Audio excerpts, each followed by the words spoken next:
Welcome to GGL news. Kurnool జిల్లా ఎమ్మిగనూరులో TTD చైర్మన్పై YSRCP శ్రేణులు నిరసన వ్యక్తం చేశారు. పట్టణంలోని ట్యాంక్ బంక్ రోడ్డులో ఉన్న శ్రీ వెంకటేశ్వరస్వామి ఆలయంలో నియోజకవర్గ సమన్వయకర్త ఎర్రకోట రాజీవ్రెడ్డి ఆధ్వర్యంలో పార్టీ నాయకులు ప్రత్యేక పూజలు నిర్వహించారు.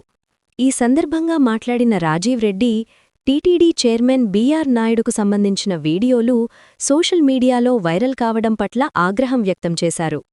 తిరుమల వంటి పవిత్ర క్షేత్రానికి చైర్మన్గా ఉన్న వ్యక్తి వివాదాల్లో ఉండటం భక్తుల మనోభావాలను దెబ్బతీస్తుందని ఆయన పేర్కొన్నారు. అందువల్ల బీఆర్ నాయుడును వెంటనే పదవి నుంచి తొలగించాలని ప్రభుత్వాన్ని డిమాండ్ చేశారు. ఈ కార్యక్రమంలో పార్టీ రాష్ట్ర కార్యదర్శి ఎర్రకోట జగన్మోహన్ రెడ్డి సహా వైఎస్సార్సీపీ నాయకులు, కార్యకర్తలు పాల్గొన్నారు.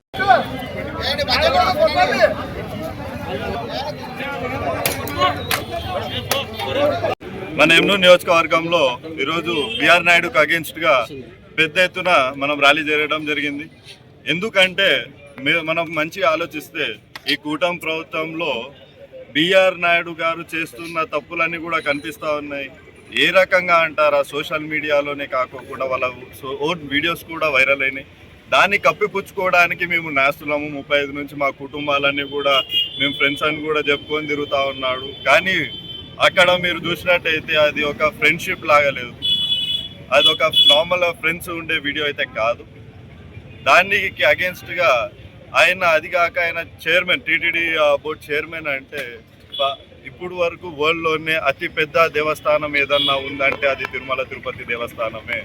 అటువంటి దేవస్థానానికి ఇలాగా కామంతో నిండిపోయిన ఒక బీఆర్ నాయుడు గారు లాంటి వాళ్ళు దానికి టీటీడీ చైర్మన్గా ఉండడం చాలా తప్పని కూడా మేమందరం అనుకుంటున్నాం. ఇక్కడ ఒకటే కాదు, ఈ ఊరనే కాదు, మొత్తం రాష్ట్ర వ్యాప్తంగా అలాగనే తిరుపతిలో కూడా, తిరుమలలో కూడా ఇలాంటి వాళ్ళు ఎందుకు చైర్మన్ చేసినారు, ఇలాంటి ఆయనని చైర్మన్గా ఎందుకు పెట్టారనే ప్రశ్నిస్తూ ఉన్నారు ప్రజలు కూడా.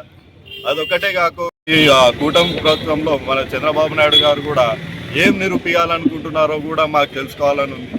ఎందుకంటే ఇవన్నీ వీడియోలు ఇవన్నీ వచ్చిన తర్వాత కూడా ఒకవేళ ఆయన హిందూ పవిత్రతను కాపాడాలనుకున్నా, తిరుమల తిరుపతి దేవస్థానాన్ని పవిత్రత కాపాడాలనుకున్నా కూడా ఫస్ట్ ఎటువంటి పరిస్థితుల్లో అయినా ఏ సీఎం అయినా కూడా చేయాల్సిన బాధ్యత ఫస్ట్ ఏమైనా ఉందంటే అది వాళ్ళని తొలగించడమే. అది తొలగియకోకుండా ఆయనని ఇంకా ఎమ్మడి పెట్టుకొని ఆ గుడికంటూ ఈ గుడికంటూ, అలాగే మొన్న తిరుమల తిరుపతి దేవస్థానంలో భోజనాల దగ్గరికి వెళ్ళినప్పుడు కూడా మన సీఎం చంద్రబాబు నాయుడు గారి భార్య అయిన భువనేశ్వరమ్మ గారు కూడా తీసుకొని వెళ్ళినారు. ఇది ప్రజలకి ఏ రకంగా వాళ్ళు చూపించాలనుకుంటున్నారు, వాళ్ళు ప్రజలకి ఏం మెసేజ్ ఇవ్వాలనుకుంటున్నారు అంటే